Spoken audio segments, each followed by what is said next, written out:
కాబట్టి డెమోక్రటిక్ సిస్టంలా ఇది పాకిస్తాన్ కాదు, బంగ్లాదేశ్ కాదు, నవాజ్ షరీఫ్నో ఇమ్రాన్ ఖాన్నో షేక్ హసీనానో జైలు వేసి మరణ శిక్షలు విధించేటువంటి విధానం కాదు మనది. ప్రజలే న్యాయ నిర్ణేతలు. ఇటువంటి దగ్గర కూడా వచ్చి మీరు ఏది పడుతుంది మాట్లాడి 2-3 సంవత్సరాల తర్వాత మన ఊర్లలో చూస్తాం.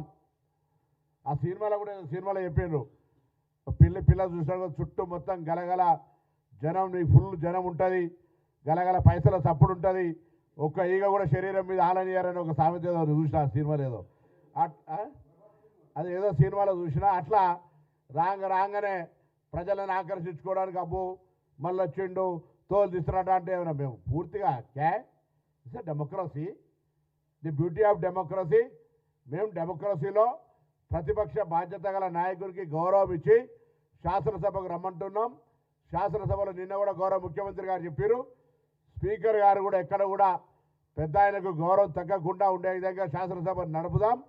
ఎవరైనా అటువంటి మాటలు మాట్లాడితే కూడా క్రమశిక్షణ చర్యలు తీసుకునే విధంగా సభను నడుపుకుంటే ప్రధానంగా తీసుకొని పోదాం. ప్రజలు గమనిస్తారు.